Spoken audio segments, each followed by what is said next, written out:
If transitions are chaotic in May, it's not because kids suddenly forgot how to behave.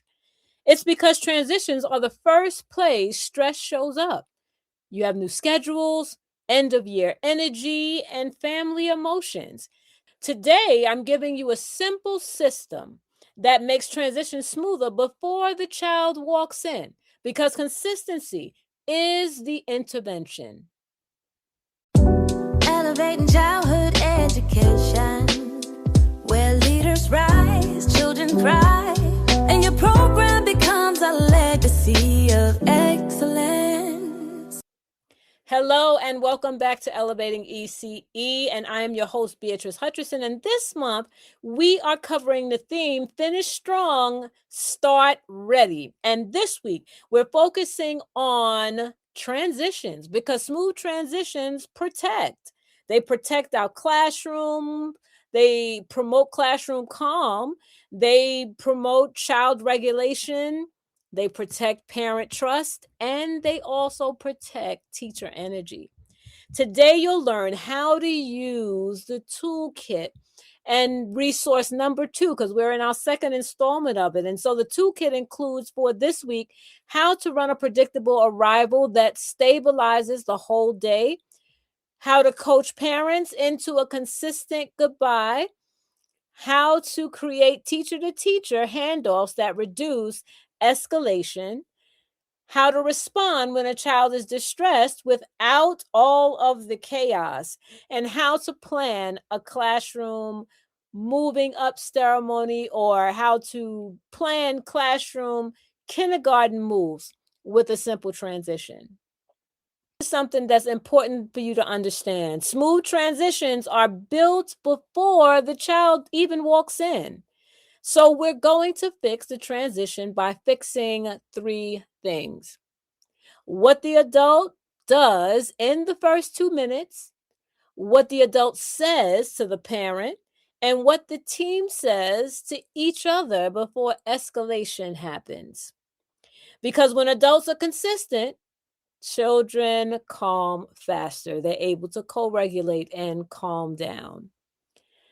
So, just to highlight again, smooth transitions are built before the child even walks through the doors. The biggest myth is that transitions are solved in the moment as they happen. That's the biggest myth. Most of them are solved by what you set up, what you do in advance, being proactive.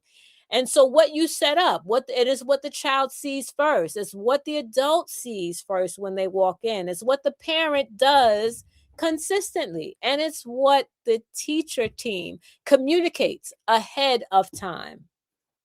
Consistency is the intervention.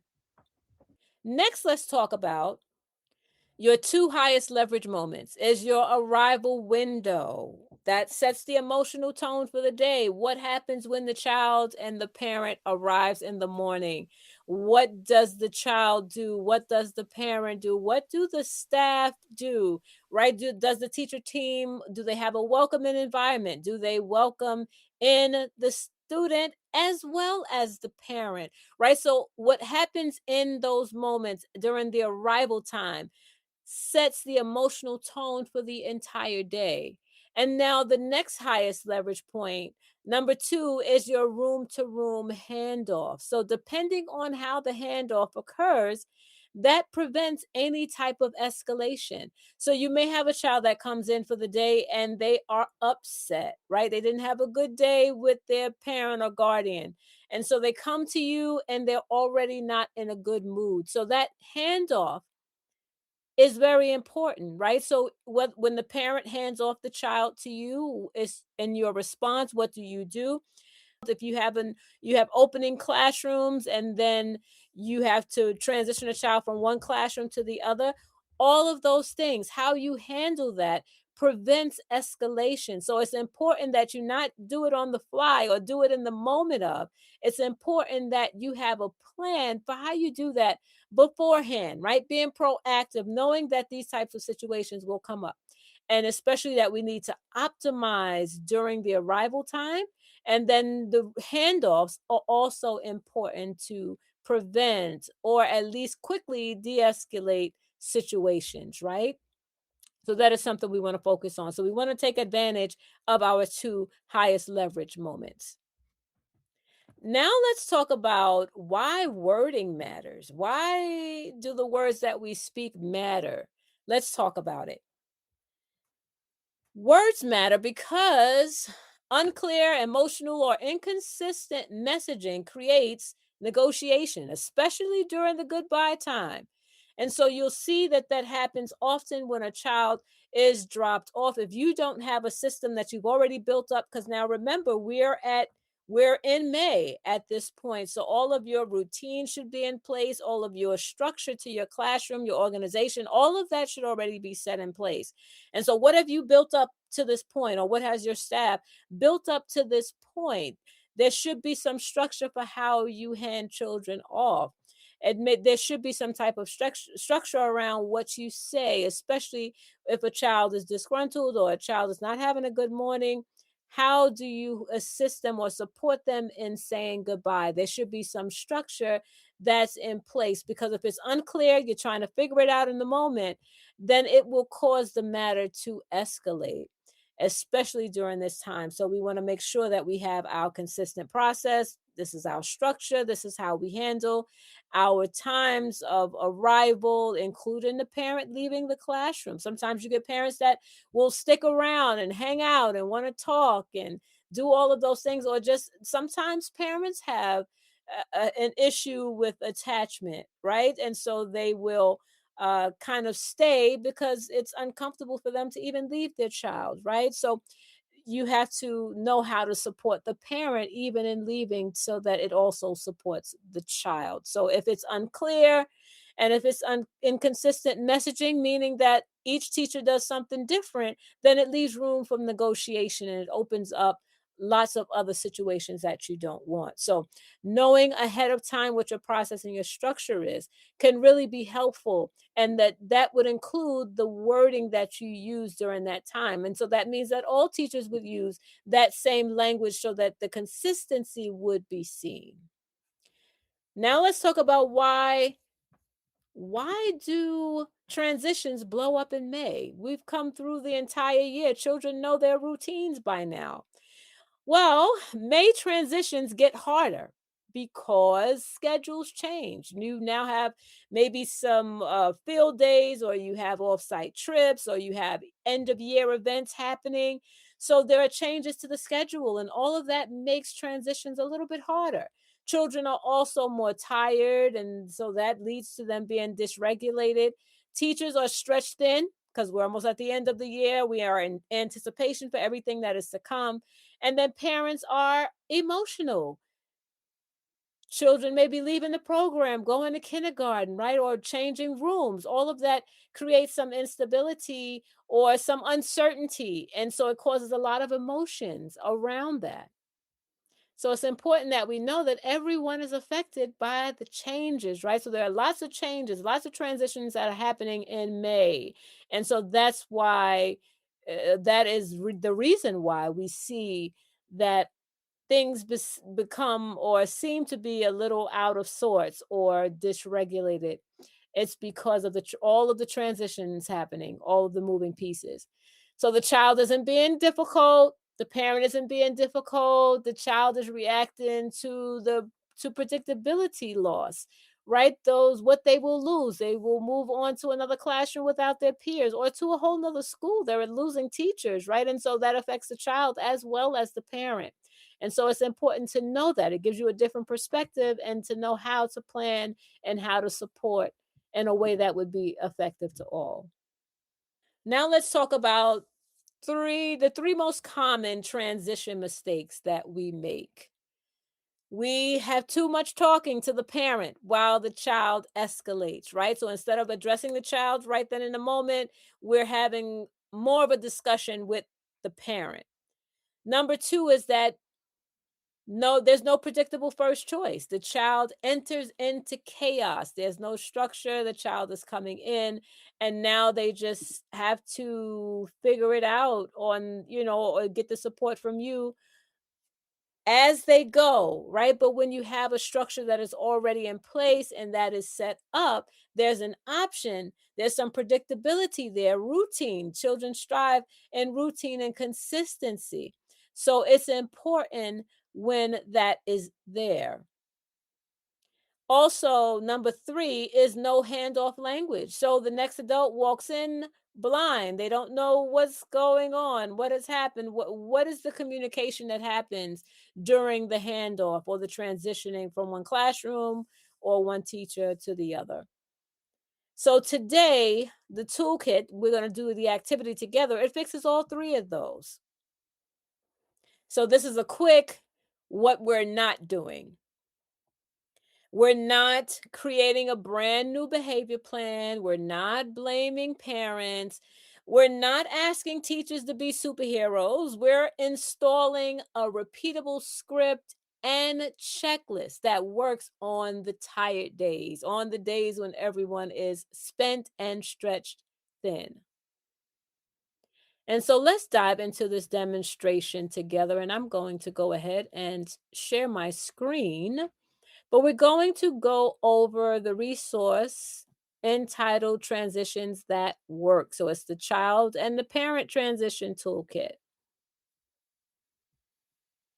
And so I am going to share my screen so that you could follow along with me as we work through this together.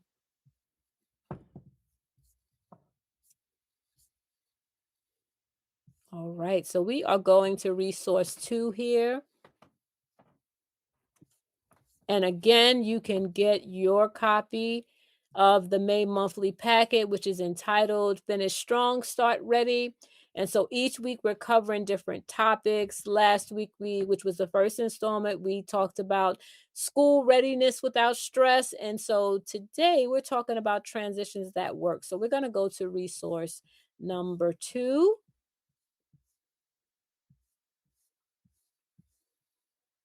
All right, here we are, Transitions That Work, Child and Parent Transition Toolkit.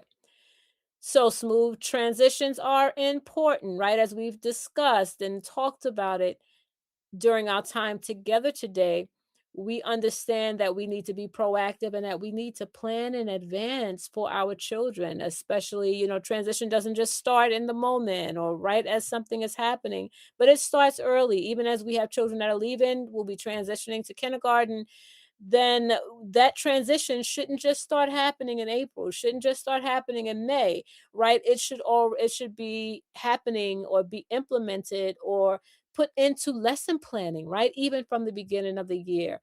And so now here in May, we're talking about how to support with the child and the parent transitions. And so here we have a daily child transition checklist. And so this is to be completed every morning by the teacher. Greeted the child by name at the door with eye contact, right? How are they connecting the moment the child walks into the classroom? Offered a predictable first choice, right? It was there something set up for them to do. And we understand that there are a lot more things that happen once they come into the classroom. The child is greeted. Also, the parent should be greeted as well, right? Not by mom or dad or grandma, right? But we want to also identify the parent's name. We should know it. We're in May, so we should know the parent's name at this point. And so, of course, and then we do our health check. We make sure the child is fine. Those are all of the regulatory items that we do. But for the sake of this, we're talking about the transition more specifically, right? So we want to greet the child as they come in, as well as the parent. We want to also offer a predictable first choice. When they come in, usually there's breakfast, but there should be activities also set up that will allow the child to transition into an activity, right? So that the focus is not on the fact that the parent is leaving. They are focusing on whatever the activity is that they see that they would like to do next or engage in. The next item is acknowledged any visible emotion without rushing past it, right? So when we do our health check, we see, whether or not the child has any injuries or any scars or anything of that magnitude. But we're also looking to see what state the child is in, right? Is the child Crying, is the child upset, is the child angry, right? All of those things we notice in those first few moments during arrival.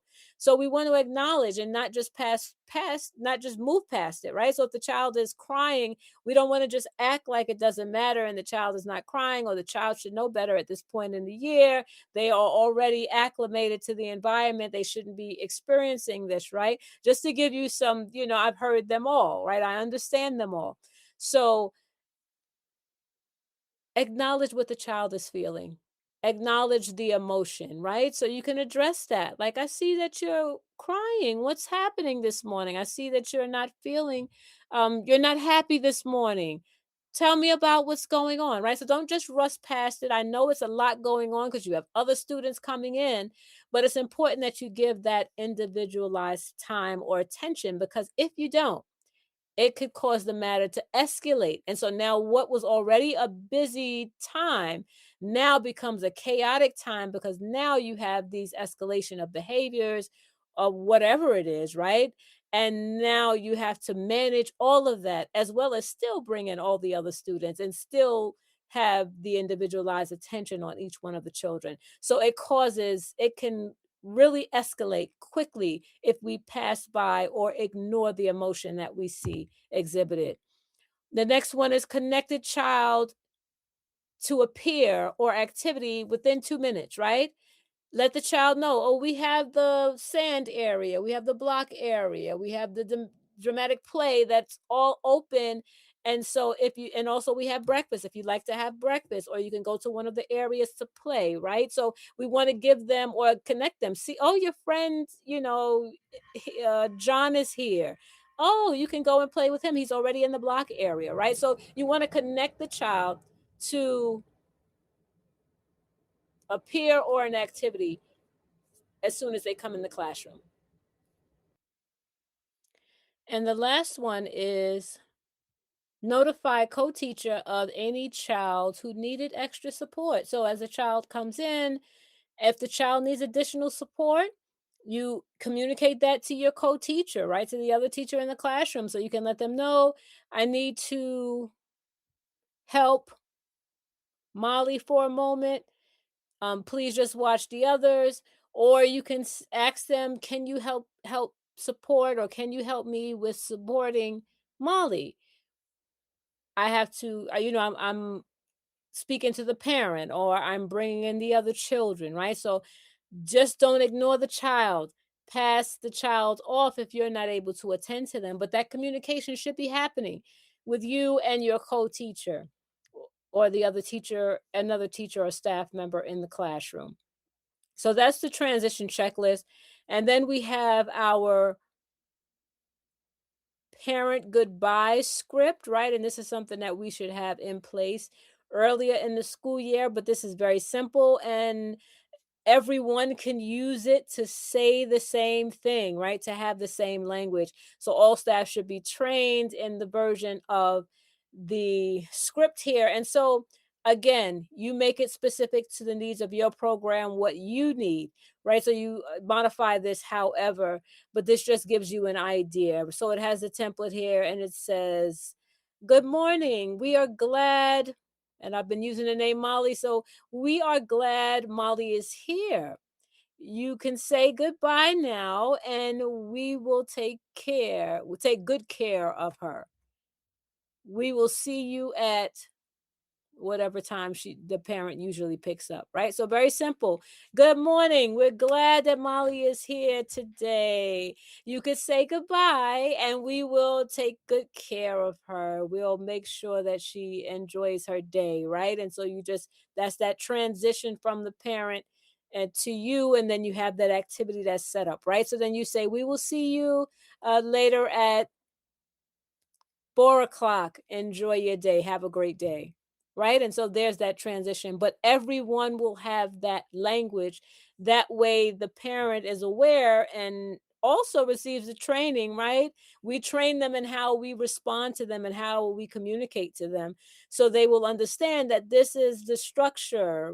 that I bring my child in, and then I say goodbye and I pass my child on, right? So having that structure in place, of course, having the eye contact, connecting with the family. And certainly you want to do this from the beginning of the year so that everyone is on the same page and that understanding is already had by the parent, that they understand we do have a transition process out, after you drop your child off. And so the idea is to redirect the child as soon as possible. And then the teacher handoff script. And this is how the teacher will hand the child off. And so it says, Molly is having a hard time this morning. She usually responds well to playing with manipulatives or playing in the sand. And so you want to keep your voice low and offer a preferred activity, right? Would you like to play in the sand since you usually like playing in the sand? So offer the preferred activity first. And you can say, I've already informed the family that the child is going to be okay. Let us know if anything changes, or we will let you know if there are any changes that are needed or that are made. Right. So this is the teacher handoff script. So when you're letting another teacher know, you're letting them know that they were having a hard time. This is a situation, and this is what they usually respond to.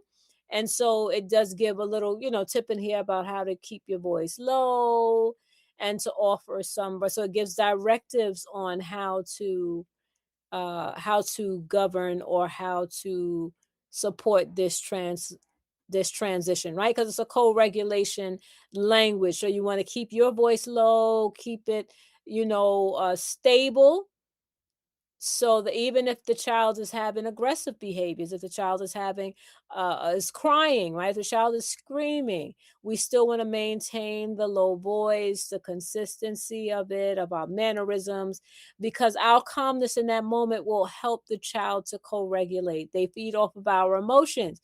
And so if we're able to remain calm, then we will be eventually able to get the child back to that calm state. And so this just kind of gives a script. You modify it based on whatever you feel would be appropriate. The whole idea here is that we're being intentional about putting a script in. And sometimes we think we don't need to tell teachers how to do this, but we do. It matters, right? And so sometimes teachers could be a little agitated. And if they respond in that way and a child is already agitated, then that's going to just escalate the situation. So having a script, everyone knows what to say, everyone says the same thing. It is very helpful. And then the next piece is if the stress lasts more than 5 minutes. So these are the things that we do. And you may have, if especially if a child has a behavior support plan, then you may already have some strategies, but this could be generally for the whole class. So you want to follow this sequence. So if the stress lasts more than 5 minutes, then you want to stay calm and stay close. Do not leave the child alone. Don't just walk away and say they'll get a grip at some point, right? No, you don't want to leave the child alone.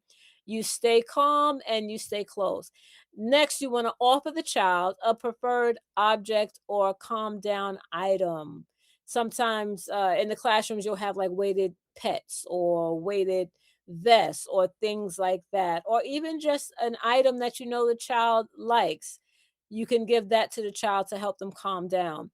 Next, you have moved to a quieter corner of the room if possible. So you can say, can we go away can we go over here to the library and just sit and just talk so that we can move away so that your friends could hear what's happening in circle time, right? So we move the child away. We don't move them away and isolate them. Remember, we're staying with them, but we are moving them to a different area, a quieter corner if possible, where there's not a lot of noise, a lot of children moving by a space that's quieter, where the child can be able to regulate. Next is contact the director or backup staff if distress continues past 10 minutes, right? Because this will greatly impact your classroom. If this is going on for a long time now, then you call for support. And then next is document in the child's daily log or in your anecdotal on the child, or if they have a behavior tracking sheet, an ABC sheet, then you want to track it on there, and then you notify the family during pickup. You let them know that your child had a difficult day or whatever the issue was, and let them know the update on it. And so we were able to work with the child. We were able to support her back to a place where she was able to go and play with her friends, right? So you want to give the entire update. Don't just leave it at the point that they had a difficult time. Let's talk about how we were able to move them past the difficult time. And then this is a transition plan. So this is for a classroom move or to kindergarten, right? So they're leaving the program if they're going to kindergarten, or they're moving from one classroom to the other. And so this is one plan per child. So you have the child's name, and then you have the transition date. What date are they supposed to move? What helps the child to regulate? And so whatever that is. And so even this is helpful to even send with the child, because now you can inform the teacher. Maybe the child, I've been saying Molly, maybe Molly likes dolls. She likes dolls. So you can say that a doll would be an item that could help her to regulate. Known triggers, so things that you know trigger the particular child. Also, your plan for the plan for the first 3 days. What are some things that you know would be helpful with helping the child acclimate to the new environment?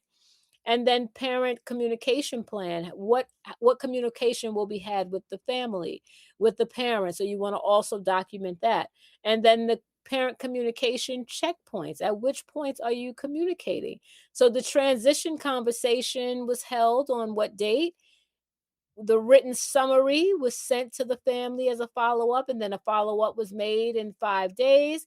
And then any concerns were documented and shared with the next teacher. Maybe the parents had a concern about the child acclimating to the new environment, or were concerned that the child would not know the teachers or the new peers or the new environment and may need some additional support. So those types of concerns can be shared. So that's the communication checkpoints, where you check in with the families, you communicate to them, also find out if they have any concerns, and then you follow up with documentation. All right, so that is the tool or the resource that we have for you today. And so remember, download your copy so that you could do this and modify all the sections, modify them to be specific and to really be able to help you meet the needs of your program. And do me a favor, comment down below transitions and tell me what's hardest, the arrival time, maybe room change, pickup or nap or an event day. Please tell me, what is the most difficult transition for you? What's the hardest? So comment below and I'll reply with a script that is specific to that particular transition.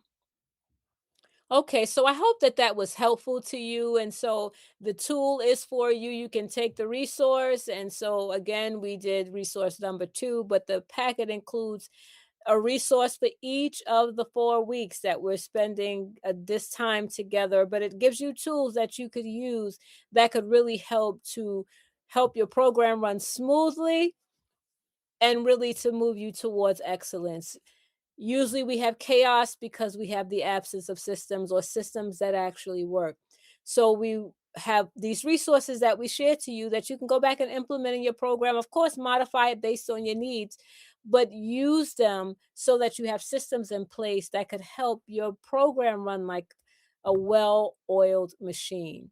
And so if you have no other takeaway from today, I want you to remember, smooth transitions are built before the child walks in. It's about being proactive and having a plan in place for how we will deal with issues. And will we be able to cover all of the issues? We may not. Every once in a while, something may happen where this is the first time that you've seen it. But guess what? It gets added to your plan now of how to address and how to support children when they most need it.